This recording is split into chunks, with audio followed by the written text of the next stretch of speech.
9절에서 우리 18절까지 읽겠습니다. 7장 9절에서 18절까지 말씀 읽겠습니다. 우리 교독하시겠습니다.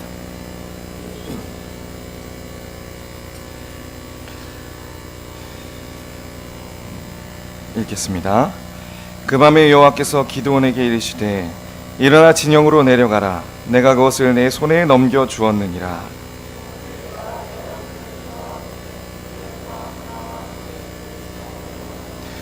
그들이 하는 말을 들으라. 그 후에 내 손이 강하여져서 그 진영으로 내려가리라 하시니 기드온이 이에 그의 부하 브라와 함께 군대가 있는 진영 근처로 내려간즉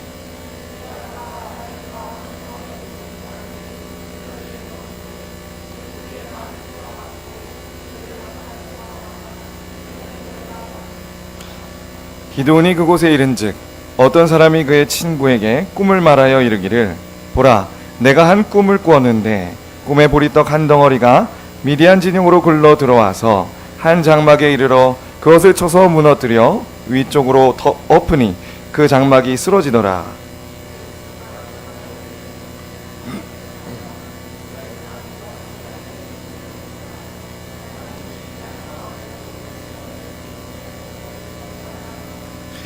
기드온이 그 꿈과 해몽하는 말을 듣고 경배하며 이스라엘 진영으로 돌아와 이르되 일어나라, 여호와께서 미디안과 그 모든 진영을 너희 손에 넘겨 주셨느니라 하고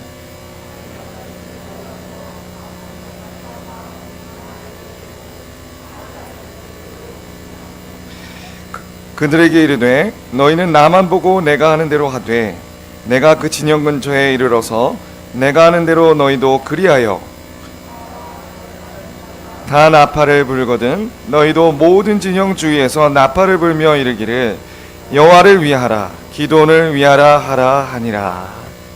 기도하시겠습니다. 하나님 아버지 감사합니다. 아버지 하나님, 지금 이 시간에 우리에게 말씀하여 주시옵소서. 아버지 하나님의 은혜로 말미암아 하나님 정말 이 말씀을 깨달을 수 있도록 성령의 충만함으로 우리를 덧입혀 주셔서 정말 이 말씀 속에 하나님께서 하시고자 하는 그 말씀을 아버지께서 원하시는 대로 우리에게 말씀하여 주시옵소서. 하나님 정말 그 말씀이 우리를 다스려 우리의 생각과 하나님 우리의 마음과 감정과 행동 속에 하나님의 뜻이 더더욱 이루어지는 삶을 살아갈 수 있도록 은혜 베풀어 주시옵소서. 하나님 정말 영의 원리가 영을 따라 사는 원리가 우리 가운데 넘쳐나서 우리가 더욱더 하나님의 영광을 위해서 사는 우리 모두가 될 수 있도록 하나님 은혜 베풀어 주시옵소서.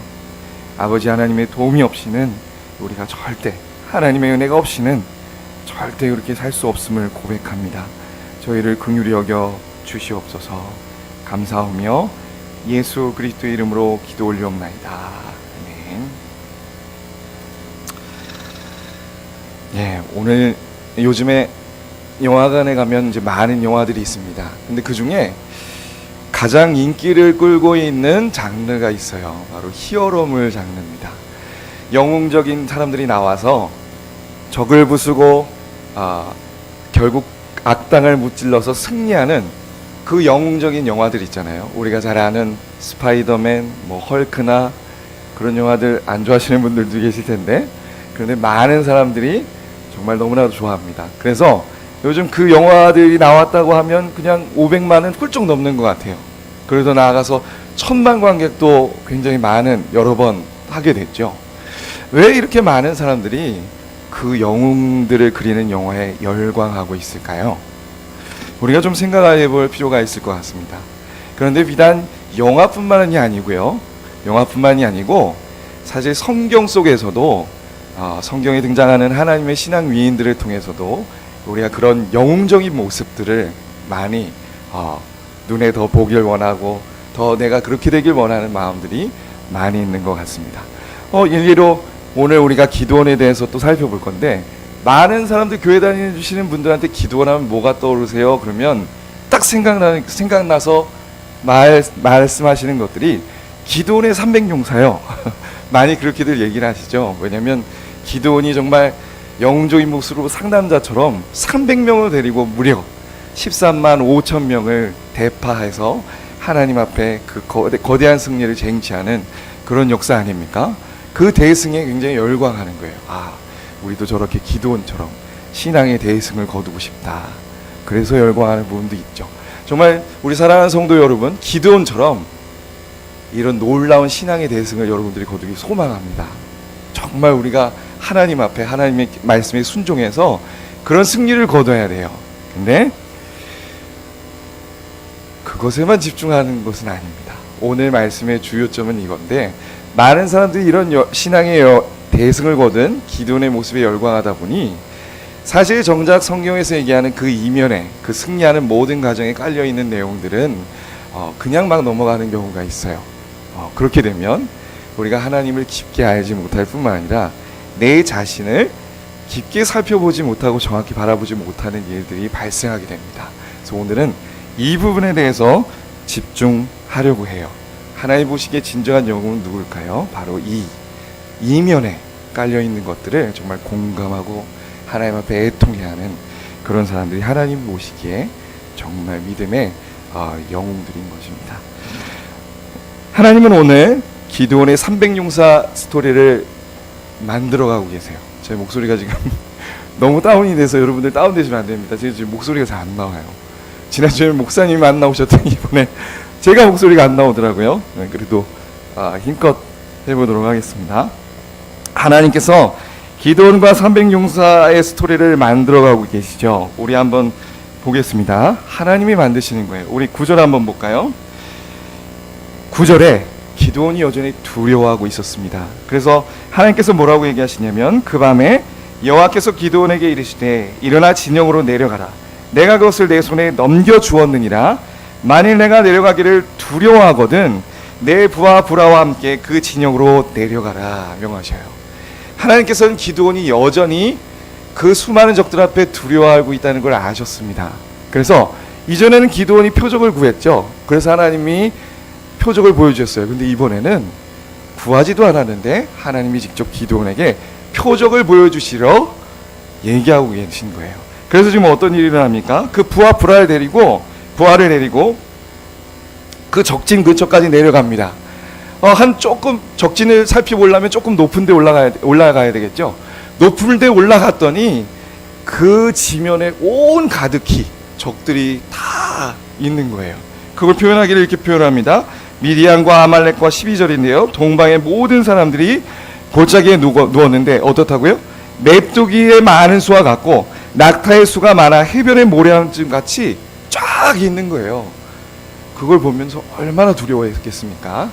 그런데 좀 더 자세히 하나님께서 가까이 가라고 했으니까 내려가야 되겠다. 내려갔어요. 그러더니 어떤 소리가 들려오는데 그 적 병사들이 모여서 얘기하는 소리를 듣습니다. 그 중에 한 적 병사가 뭐라고 하냐면, 야, 내가 꿈을 꿨는데 말이야, 꿈에 보리떡 하나가 갑자기 확 날라오더니 우리의 장막을 쳐서 무너뜨렸다. 그런 얘기를 하는 거예요. 그래서 옆에 있던 친구와 같은 병사가 뭐라고 하냐면, 야, 그 꿈은 내가 본 게 어떤 꿈이냐면 하나님이 요아스의 아들 기드온을 들어서 우리를 치는 꿈이야 라는 해몽을 들어요. 그러고서는 그 얘기를 듣자마자 기드온이 어떤 반응을 보이죠? 그게 15절입니다. 기드온이 그 꿈과 해몽하는 말을 듣고, 그러니까 그 적병이 해몽하기를 하나님이 기드온의 손에 우리를 넘겨준 거야. 그 얘기를 듣자마자 경배하고요, 이스라엘 진영으로 돌아와서 담대히 말합니다. 여호와께서 미디안과 그 모든 진영을 너희에게 넘겨주셨다. 이제 드디어 기드온이 마음에 확신을 얻은 거예요. 그 두려움에서 벗어나서 정말 담대함을 얻게 된 겁니다. 그런데 우리가 분명히 여기서 짚고 넘어가야 될 것이 있어요. 분명 앞서 하나님께서는 누차 말씀을 통해 얘기하셨습니다. 기드온아, 너가 이 미디안을 한 사람 치듯 칠 거야. 그리고 또 뭐라고 얘기하셨죠? 아까 진영으로 내려보내기 직전에도 기드온아, 그들을 내 손에 이미 내가 넘겨줬어. 하나님의 말씀을 들었을 때는 마음에 확신이 없었어요. 계속 두려웠죠. 그런데 지금 누구의 입에서 나오는 얘기를 듣고 지금 마음에 확신을 얻고 있습니까? 그 적 병사가 꿈을 해몽하는 내용을 듣고 두려움이 사라지고 마음에 확신이 들었어요. 우리는 이 부분에 있어서는 좀 비판적인 눈으로 볼 필요가 있습니다. 여기서 우리가 살펴볼 건 뭐냐면요, 이렇게 얘기할 수도 있어요. 그 꿈의 해몽을 듣고 하나님의 말씀으로 확신을 얻었다 라고 얘기할 수도 있겠죠. 근데 정말 과연 그럴까요? 기도원이 정말 하나님의 말씀 때문에 확신을 얻어서 지금 이렇게 외치고 있는 걸까요? 또 우리 또 한번 보죠. 또 보니까 그래서 이제 돌아와서 300명을 세대로 나누어 나팔과 빙하에 들고 항아리 안에는 횃불을 들었습니다. 그리고 그 진주에 이제 지내셔서 둘러서 있죠. 그리고 나서 기도원이 뭐라고 말하는지 한번 보십시오. 우리 17절이에요. 같이 한번 읽어보겠습니다. 17절 18절 시작. 그들에게 이르되 너희는 나만 보고 내가 하는 대로 하되 내가 그 진영 근처에 이르러서 내가 하는 대로 너희도 그리하여 나와 나를 따르는 자가 다 나팔 불거든 너희도 모든 진영 주위에서 나팔을 불며 이르기를 여호와를 위하라 기도원을 위하라 하니. 지금 그 사람들을 진영 주위에 일단 모아놓고 둘러싸기 전에 뭐라고 하냐면요, 나를 보고 내가 하는 것을 잘 따라해라.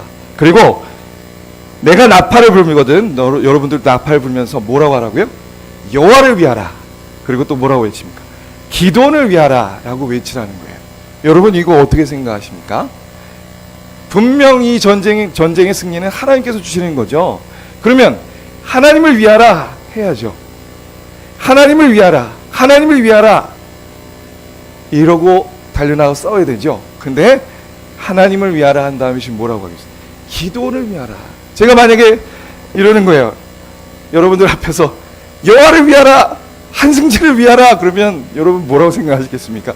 제가 드디어 성경을 너무 보더니 미쳤나 보다 그렇게 생각하지 않으시겠어요? 그러니까 정말 이건 이상한 장면입니다. 우리가 이 부분에 대해서 저도 이 말씀을 묵상하다가 이게 어떤 말씀인가, 기도원이 정말 하나님의 영광을 위한다는 건가, 아니면 속에 자기 꿍꿍이가 있다는, 자기를 위하는 마음이 있는 건가. 그런데 이 본문만을 딱 놓고 보면요, 하나님을 위한 건가 보다 라는 쪽으로 제가 더 기울어졌었어요. 왜냐면요, 이 여호와를 위하라 기도원을 위하라라는 얘기가 왜 나왔죠 여러분? 그 근거가 어디 있었죠? 그 앞에 있었어요. 해몽을 들었을 때 적의 해몽이 뭐라고 얘기했습니까? 하나님이 요아스의 아들 기드온의 칼이라 하나님이 미디안과 그 모든 진영을 그의 손에 넘겨줬다. 누가 그랬다고요? 하나님이 누구에게 넘겨줬어요? 기드온의 칼이라. 그래서 어떻게 보면 그가 그 해몽을 듣고 이게 하나님께서 주신 방법이라고 확신했을 수도 있겠구나 라는 생각이 들더라고요. 그래서 실제로 생각해 보세요. 전략적으로도 주요할 수 있는 겁니다. 왜냐하면 지금 꿈 해몽을 통해 이건 분명한 건데 하나님께서 이미 그들의 마음에 두려움을 주셨어요. 적들 사이에서 막 얘기하는 겁니다. 적들 서로 얘기하는 거예요. 야, 내가 꿈을 꿨는데, 야, 제가 꿈을 꿨대. 근데 이스라엘 백성들이 내려와서 기드온이 용사들을 데리고 와서 우리 처는 꿈을 꿨다는 거야. 막 서로 얘기하면서 분명히 마음에 두려움이 임했습니다. 그렇지 않고서야 우리 아래 보게 되면 나팔을 볼 때 어떤 일이 있었냐면 22절에 서로 갑자기 너무 놀라 당황해가지고 칼로 서로 누구 적인지 아군인지도 모르고 막 서로 쳐 죽이는 거예요. 왜 그랬을까요? 마음에 두려움이 있었기 때문이에요. 이미 하나님이 그 꿈들을 서로 얘기하게 하셔서 마음에 두려움이 있게 하셨어요. 그래서 막 정신없이 혼란스럽게 막 서로 죽이게 되는 일들이 일어나는 거죠. 그리고 기드온도 이것을 생각해서 외치면 어때요? 여호와를 위하여 기도를 위하여 라고 했을 때 그 적들이 그 꿈 해몽이 생각났을 거 아닙니까? 그러니까 전략적으로도 그럴 수 있겠구나. 그러면 하나님을 위하여 죄송합니다.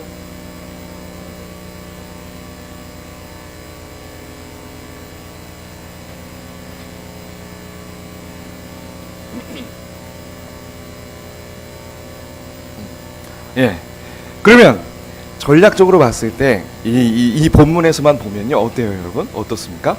기드온이 전략적으로 사용한 것이지 하나님을 위해서 한 것이겠구나 라고 생각이 되어질 수 있죠. 저도 그렇게 말씀을 보고 있었어요. 그런데 중요한 것은 무엇이냐면요, 그 순간의 한 말과 그 순간의 한 행동만을 보고 우리가 온전히 판단할 수 있는 게 아닙니다. 길게 봐야 되는 거예요, 사람은.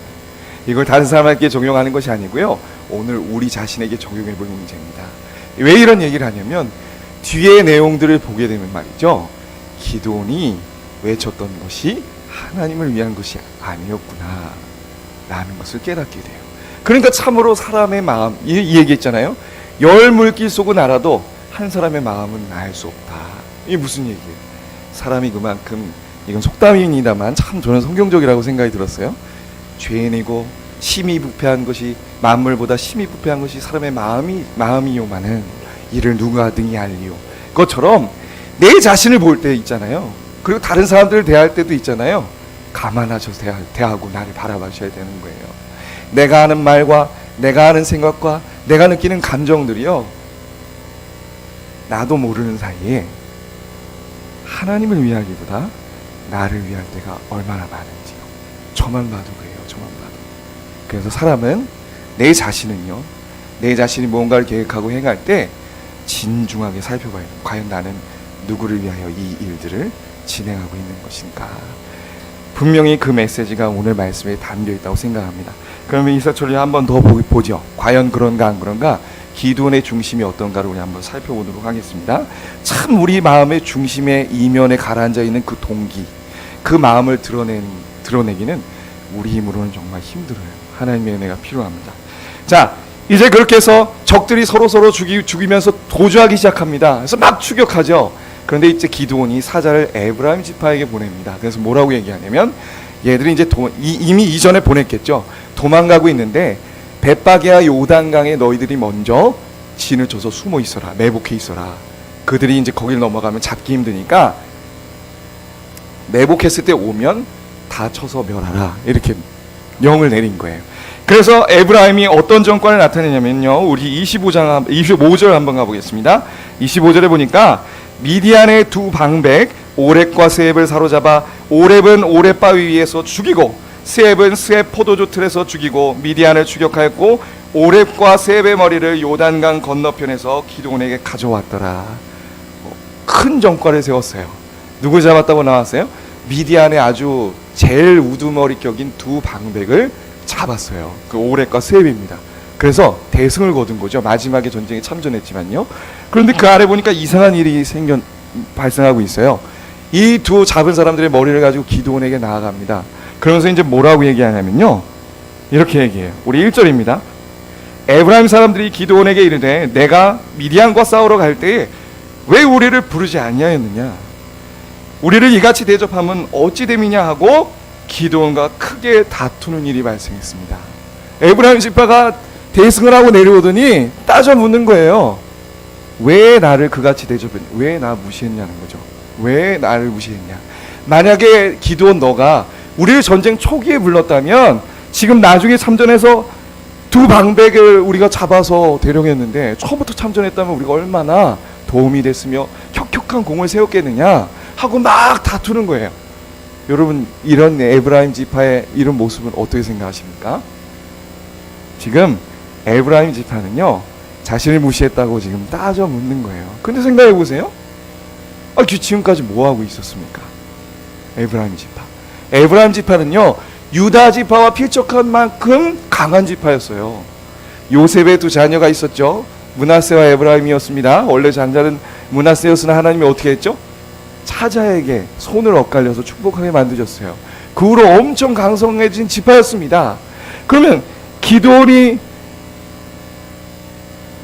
군사들을 모았을 때 다 소문을 들었지 않았겠어요? 적들이 이미 왔다는 것을 다 알고 있었지 않았겠습니까?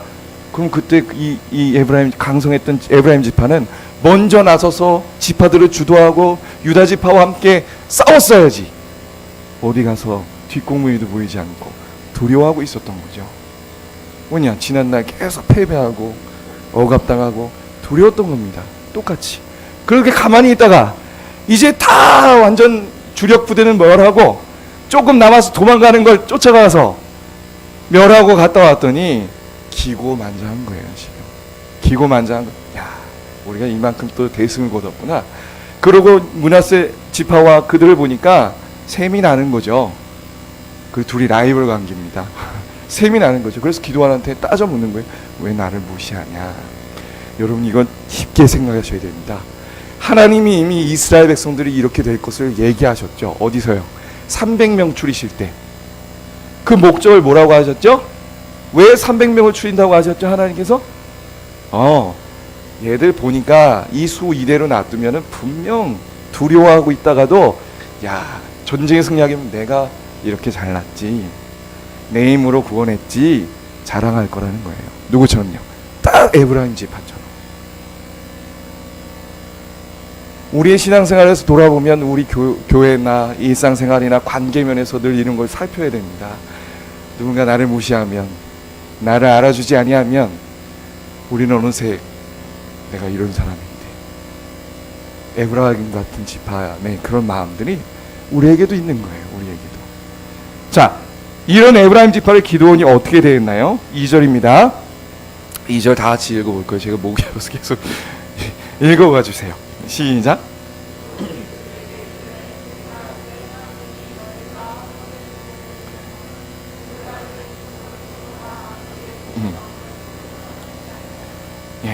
기드온이 아주 지혜로운 말을 합니다. 무슨 얘기냐면, 끝물 포도와 만물 포도를 비교를 하는데, 여기 아비에셀은 므낫세 지파를 뜻해요. 므낫세 지파는 처음부터 전쟁에 참여했죠. 그런데 두 방백을 치지 못했습니다. 그래서 에브라임 집 한변한 자기한테 따져보는 에브라임 지파한테 뭐라고 하는 거냐면, 야, 우리는 처음부터 전쟁을 했지만 너희처럼 두 방백도 잡지 못했어. 그런데 너희는 마지막에 참여했음에도 불구하고 그 두 방백을 사로잡았으니 우리의 공보다 더 낫지 않겠냐. 이렇게 그들을 알아주는 말을 했던 거예요. 그러자 마음이 풀립니다.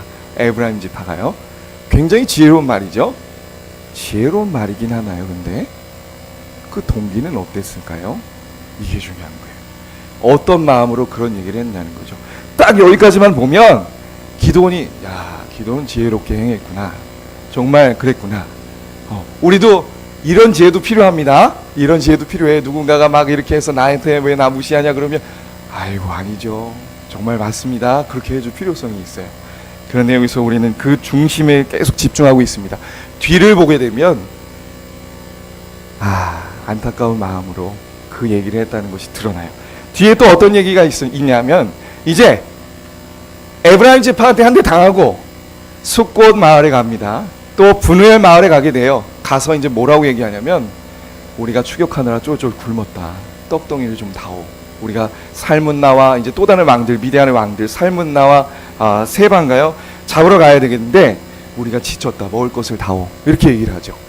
그런데 숫꽃과 그 분우엘 사람들은 뭐라고 하냐면, 야, 지금 그 살문나와 그 두 왕을 너희들이 사로잡은 것도 아닌데 어찌 우리가 떡덩이를 주겠냐. 무서운 거예요. 왜냐하면 이 마을들은 이스라엘과 그 미디안의 그 지경에 있던 마을이었어요. 그러니까 맨날 이동하면서 밟히고 저래 밟히고 맨날 내려와서 괴롭혔잖아요. 그 중간에 있던 마을들이라는 거죠. 그러니까 얼마나 밟히고 두려웠겠어요, 지금까지. 그러니까 이 사람들은 그들을 도와줄 수 없는 거예요. 기드온과 300용사를 딱 하지만 우리 못 도와주겠다. 그런데 그런 숫꽃과 분우엘에게 뭐라고 얘기합니까? 뭐라고 얘기하냐면, 기드온이 7절입니다.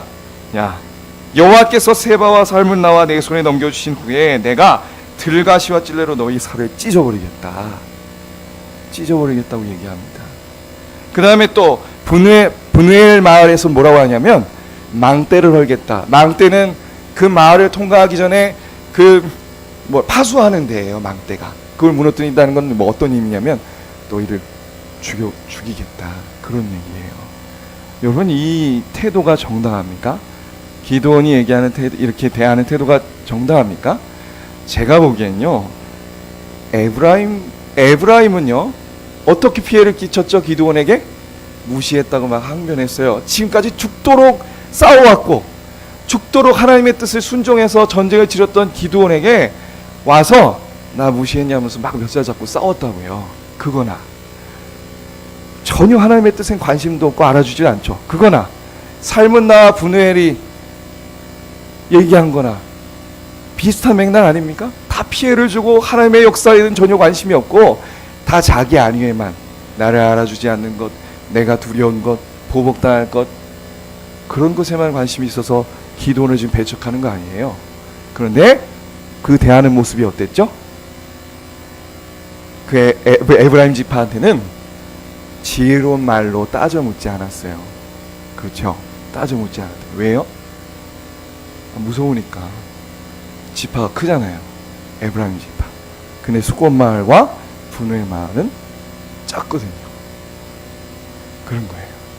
네. 기도는 그들에게 이렇게 얘기했어야 됩니다. 자신이 300용사를 추리는 그 과정 중에 분명한 하나님의 말씀을 마음속에 담고 있었어야 돼요. 그러나 그는 여전히 보기에 꿈과 해몽에만 집착하는 신앙이었다는 겁니다. 지금 하나님의 주셨던 교훈은 어디 갔습니까? 언제 술을 힘입어서 전쟁을 했습니까? 지금까지. 그러면 에브라임 지파한테 얘기를 했어야죠. 에브라임 지파야, 하나님이 이번 우리 전쟁 어떻게 이기해 준 줄 아냐? 우리가 자랑할 것이 아니다. 이 승리는 우리에게 있는 것이 아니다. 하나님이 300명 가지고 하셨다. 분명히 하나님 말씀하셨는데 너희들이 자랑할까봐, 하나님이 하지 못하고 승리하면 마음에 자고할까봐 300명까지 줄이셨다. 이 하나님의 말씀을 우리는 귀담아 들어오지 않겠냐. 공은 인정하나 하나님을 바라보자. 이 복음의 메시지를 알려줬어야 되는 거 아닙니까? 설득했어야 되는 거 아닙니까? 그리고 또 숫꽃과 분우엘에게 뭐라고 얘기해야 되겠습니까? 여러분, 내가 바로 분들과 같았소.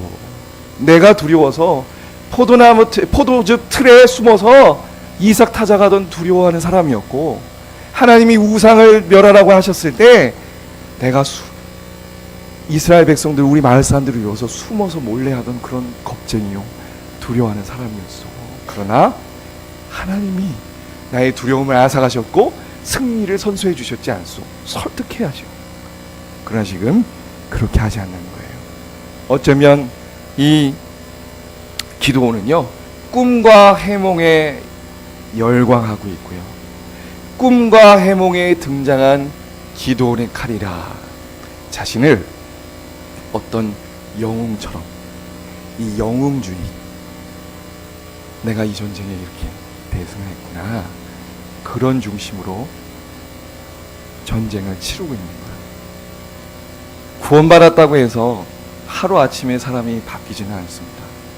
물론 하나님의 역사하시면 확 바뀌는 사람도 있죠. 그러네, 우리가 구원받았다고 막 살아가지만 정말 하나님 영광을 위해서 살겠습니다, 말씀을 들을 때 참 우리가 은혜 받는다고 할 얘기가 한때가 있어요.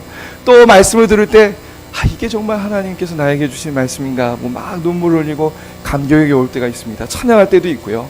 그러나 따져봐야 됩니다. 정말 그것이 하나님께서 말씀하신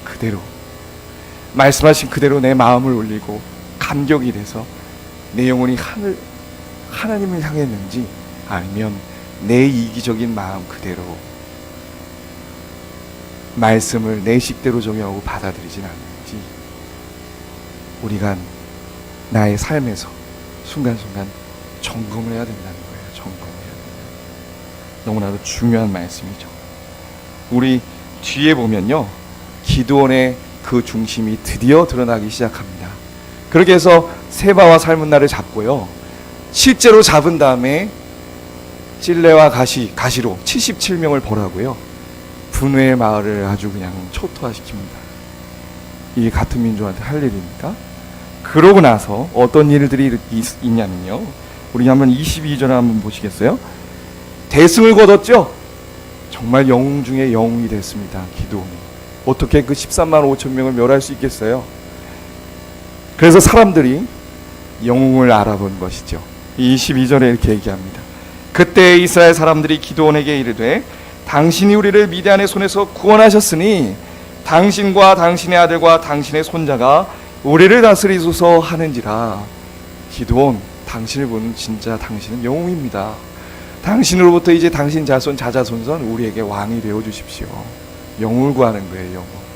그러자 기드온이 아주 멋진 말을 합니다. 우리 23절 한번 읽어보겠습니다. 시작. 기드온이 그들에게 이르되, 내가 너희를 다스리지 아니하겠고 나의 아들도 너희를 다스리지 아니할 것이요 여호와께서 너희를 다스리라 하니라. 어우, 맞는 말이죠. 이거 사사기의 진짜 주제 아닙니까? 진짜 이 왕이 없던 시대의 진정한 왕은 누구십니까? 하나님이십니다. 그 각 지파들이 왕이신 하나님의 명을 따라서 움직였어야 돼요. 하나님의 뜻대로 언약에 신실하게 살았어야 됩니다. 그 얘기를 하고 있는 거예요. 하나님 왕 세우기 원하지 않는다. 머리로는 알아요. 어느새 이런 지식까지 알게 됐는지 하나님의 은혜인데요. 근데 뒤에 보니까 그 말은 빈말이었어요. 와, 이게 좀 충격적인 얘기죠. 기드온이 24절에 뭐 어떻게 하냐면 요청합니다. 여러분들, 내가 수고해서 이렇게 승리했으니 각기 탈취한 귀고리들을 나에게 좀 주십시오. 그래서 그 귀고리들을 거둡니다. 그러자 26절에 금귀고리 무게가 금 7,000세겔이요. 그 외에 또 초승달 장식들과, 이건 우상 숭배하는 장식품들입니다.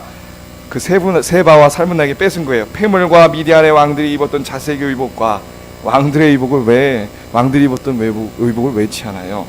또 그 외에 그들의 낙타의 목에 둘렀던 사슬이 있더라. 27절이 기가 막힙니다.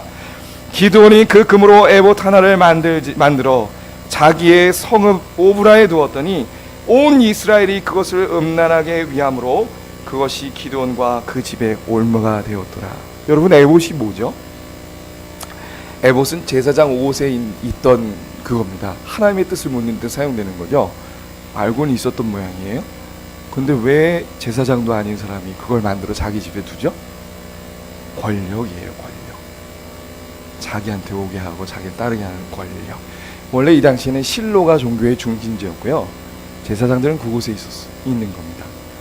그런데 거기 놔두고 이제 이쪽으로 움직이라는 거죠. 자기가 권력을 주무르고 싶은 거예요. 자기를 위해서 이루고 있었던 겁니다. 그리고 그 끝판왕이 누구냐면 아들을 낳았는데 그 아들 중에 이름이 뭐였죠? 아비멜렉이에요. 아비멜렉이라는 건 뭐냐면 나의 아버지는 왕이시다. 네. 이름이 뭐라고요? 나의 아버지는 왕이시다. 입술로는 그렇게 얘기했지만 결국에 그 중심에는요, 자기가 왕이 되고 싶었던 거예요. 자기가 왕이. 참 이게 얼마나 비참한 겁니까? 그런데 우리는 이러한 기드온을 보면서 기드온을 막 비판하고 손가락질할 이유가 없어요. 저를 보니까 제가 그렇게 살고 있습니다. 정신 차리면 제가 그렇게 오면서 살고 있어요. 내가 왕이 되고 싶어서 살고 있더란 말이에요. 이렇게 이 말씀으로 마무리를 짓고 싶습니다. 기드온이 이해는 돼요. 지금까지 300용사의 스토리를 누가 만드셨죠? 하나님께서 만드셨습니다. 하나님은 기드온의 모습을 다 알고 계셨어요. 두려워하는 것도 알았고요. 그 내면의 중심에 뭐가 있는지도 다 아셨습니다. 그럼에도 불구하고 이스라엘을 구원하기 위해 기드온을 구원하셨고 그를 300용사의 놀라운 대성을 얻을 수 있도록 인도를 해주셨어요. 그런데 다시 한번 우리가 그 300용사를 추리는 대로 한번 가봅시다. 하나의 메시지를 좀 더 깊게 생각하는 거예요. 13만 5천 명의 수를 대파했습니다. 13만 5천 명과 300의 수가 우리에게 알려주는 의미가 뭘까요? 그거는요, 우리의 구원이 얼마나 불가능했는가.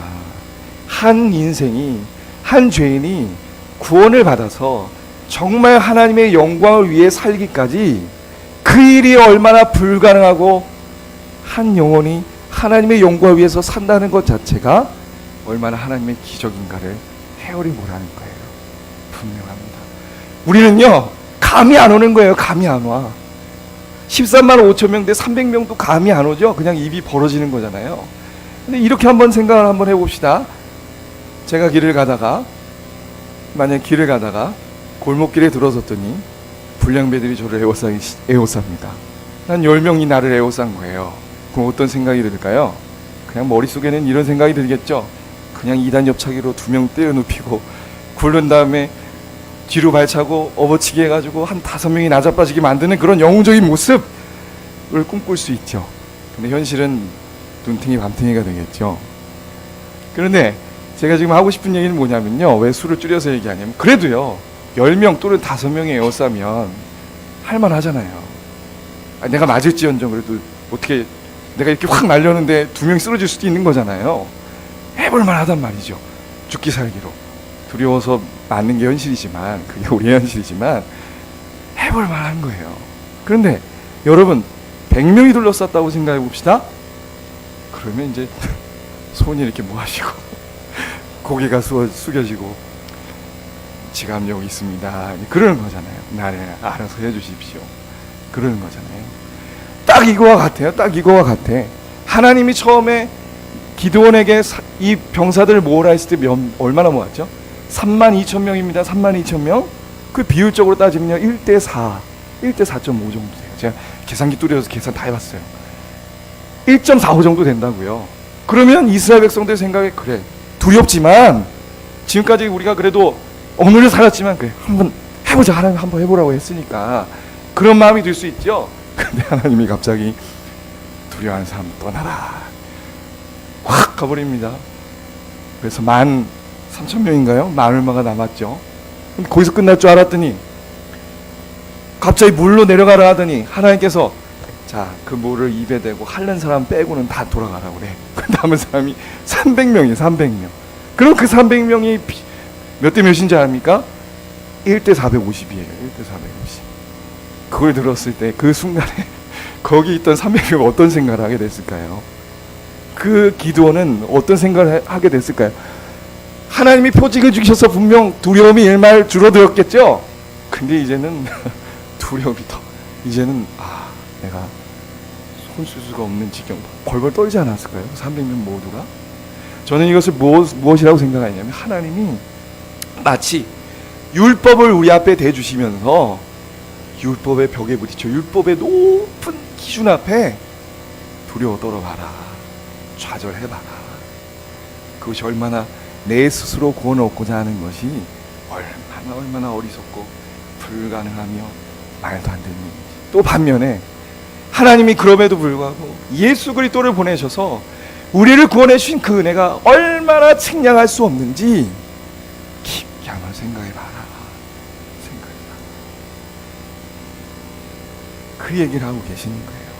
지금은 비록 물론 뒤에도 나오진 않지만 하나님께서는 포기하지 않으십니다. 뭘요? 구원해 놓고 자기를 의지하고 끊임없이 내가 했다 그러고 죄인지도 모르고 막 자기가 왕처럼 행세하는지도 모르고 방자하게 사는 그 백성들을 끝까지 교훈하시고 어디 자리까지 인도하는가? 두 손 두 발 다 들고 하나님, 정말 이 전쟁은 진정 하나님께서 이루셨습니다. 하나님만이 찬양받기 합당한 분이십니다. 이거는 구원의 문제일 뿐만 아니라 나의 인생의 주인은, 나의 인생의 왕은 하나님이십니다. 내가 공부하는 것, 내가 직장을 정하는 것, 이 모든 것, 그리고 내가 인간관계 속에 내가 내뱉는 말들, 내가 행동하는 것, 내 감정들, 그 속에서 내가 얼마나 하나님 앞에 죄인인 줄 이제 알겠습니다. 나는 절대 구원받기에 자격 없는 사람입니다. 하나님, 이 자리로 계속 끊임없이 하나님께서 기드온을 인도하고 계시는 거예요. 우리는 이 지점까지 하나님의 인도하심을 분명히 알아 나아가야 될 줄 믿습니다. 바로 그 예수 그리스도의 십자가가 그 절정이에요. 우리가 그 예수 그리스도의 십자가를 붙들고 묵상하면서 하나님의 구원의 놀라운 부여와 우리의 죄인됨을 더욱더 깨닫게 되는 우리 모두가 되길 소망합니다. 여호와를 위하여, 내가 아닌 오직 여호와를 위하여 기도하시겠습니다. 사랑하신 아버지 하나님, 감사합니다. 아버지 하나님, 우리를 주님께서 은혜로 구원해 주셔서 하나님의 영광을 위해서 사는 자로 만드셨습니다. 하나님, 근데 살다 보면 내가 말하는 것과 내가 생각하는 것과 내가 행동하는 것들이 하나님을 위함이 아니고 내 자신을 위함이요, 나를 드러내기 위함이요, 내 영광을 위해 살고자 하는 그런 모습임을 깨닫습니다. 아버지 하나님, 정말 이것을 알아가는 것이 알아갈 때 너무 힘들고 괴롭지만 내가 얼마나 구원받을 자격이 없는 죄인을 더욱더 알게 하여 주시옵소서. 그로 말미암아 마음껏 정말 부활의 소망 영광으로 하나님을 찬양하고 구원을 찬양하고 내 인생이 정말 하나님 영광을 위해서 드려질 수 있는 제가 될 수 있도록, 우리 모두가 될 수 있도록 하나님 은혜 베풀어 주시옵소서. 감사하며 예수 그리스도의 이름으로 기도 올려옵나이다.